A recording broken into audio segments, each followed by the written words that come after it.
Après une longue journée au bureau, William et Wisdom décidèrent de rendre visite à leurs parents. Lorsqu'ils arrivèrent, leurs parents les accueillirent chaleureusement. William, Wisdom, quelle joie de vous voir. Entrez, entrez. Les jumeaux s'assirent dans le salon avec leurs parents, profitant de ce moment de convivialité. Nous avons entendu la nouvelle de la grossesse de Joyce. Félicitations, William, nous sommes si heureux pour vous.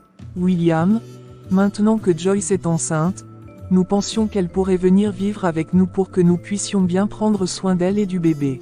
William hocha la tête en souriant, mais il avait déjà d'autres plans en tête. Merci, maman. C'est très gentil de votre part, mais j'ai décidé d'envoyer Joyce à l'étranger pour qu'elle puisse accoucher là-bas. Elle sera accompagnée de la femme du président. Nous pensons que c'est la meilleure option pour sa santé et celle du bébé. Ah, d'accord. Si c'est à l'étranger, ils prendront bien soin d'elle. Je comprends. Tant que Joyce et le bébé sont en sécurité, c'est ce qui compte le plus. Les parents de William et Wisdom acceptèrent la décision et continuèrent à discuter de leurs plans futurs. Après avoir passé un bon moment en famille, les jumeaux retournèrent chez eux. La décision de William d'envoyer Joyce à l'étranger pour accoucher apporta un certain soulagement à ses parents, qui savaient que leur belle-fille et leur futur petit enfant seraient bien pris en charge. Cependant, les défis et les sacrifices que les jumeaux avaient fait continuaient de peser sur eux. La dernière nuit avant le départ de Joyce pour l'Europe, William et elle décidèrent de passer une soirée spéciale ensemble. Ils voulaient profiter de chaque instant avant la séparation temporaire. Après un dîner romantique, ils se retirèrent dans leur chambre. La pièce était douce et chaleureuse, éclairée par la lueur tamisée des bougies. William, cette soirée est parfaite. Merci pour tout. Rien n'est trop beau pour toi, Joyce. Tu es la lumière de ma vie et je veux que tu sois heureuse et en sécurité.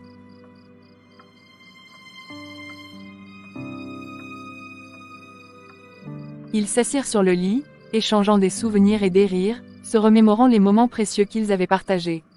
William se leva alors pour allumer la chaîne Hi-Fi, mettant une playlist de leurs chansons préférées. La musique douce emplit la pièce, créant une ambiance intime et affectueuse. Tu te souviens de cette chanson? Bien sûr, c'est la chanson que tu m'as dédiée lors de notre premier rendez-vous. Ils commencèrent à chanter ensemble, leur voix harmonisant parfaitement, remplissant la pièce de mélodies d'amour et de bonheur. Entre deux chansons, ils se murmuraient des mots doux, se promettant de se retrouver bientôt. Je t'aimerai toujours, Joyce. Peu importe la distance, tu resteras dans mon cœur. Joyce, les larmes aux yeux.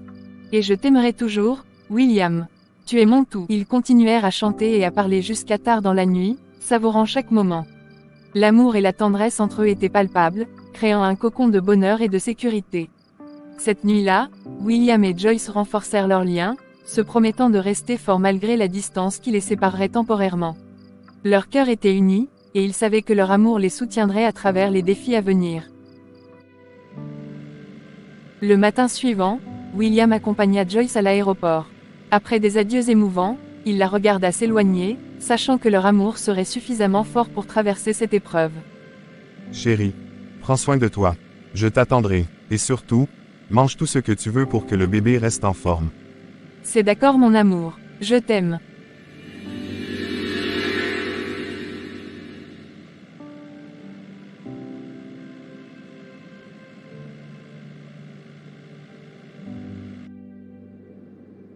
Il rentra chez lui, le cœur lourd mais rempli d'espoir pour l'avenir. William et Wisdom continuèrent à travailler dur, soutenant leur famille et leurs projets avec détermination et amour. La mère des jumeaux, Essie, fit un rêve troublant. Elle se réveilla en sursaut, le cœur battant la chamade, et resta assise dans le lit, essayant de comprendre la signification de ce rêve. Le lendemain matin, elle décida d'en parler à son mari, Marcel, pendant le petit déjeuner. Marcel, j'ai fait un rêve terrible cette nuit. Je ne peux pas m'en débarrasser, et je suis vraiment inquiète pour William et Wisdom. Raconte-moi ce rêve, Essie. J'ai rêvé que William et Wisdom étaient entourés par des ombres sombres et menaçantes. Ils semblaient perdus et effrayés, essayant de fuir quelque chose d'invisible mais terriblement puissant. J'ai l'impression que quelque chose de mauvais les guette. Jean fronça les sourcils, réfléchissant aux paroles de sa femme. Ce n'est pas bon signe, Essie. Nous devons faire quelque chose. Peut-être devrions-nous consulter notre pasteur pour qu'il prie pour nos fils et leur protection. Oui, tu as raison. Nous devons agir rapidement. Je ne peux pas ignorer ce pressentiment.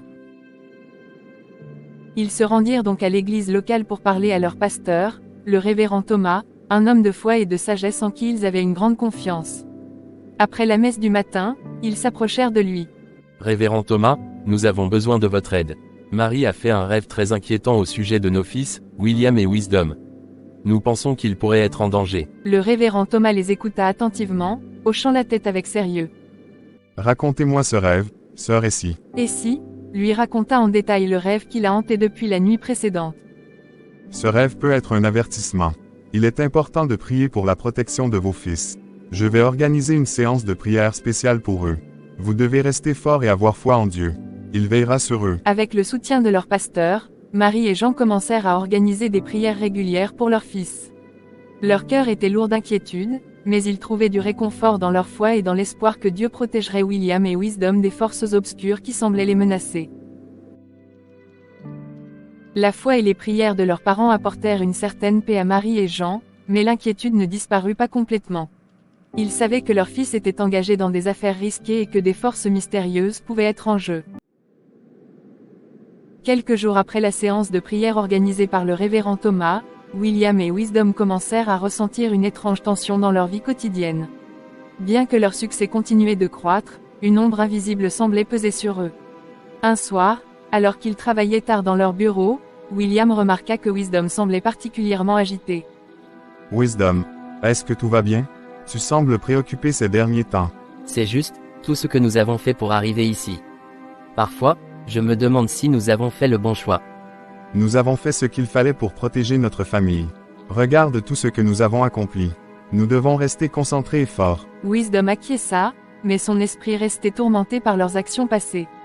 Pendant ce temps, Marie et Jean, les parents des jumeaux, continuaient à prier pour eux, espérant que leur fils trouverait la paix. Un soir, après le travail, Wisdom décidèrent de rendre visite à leur mère, Essie. En arrive William étant à la maison, ils furent accueillis chaleureusement par elle.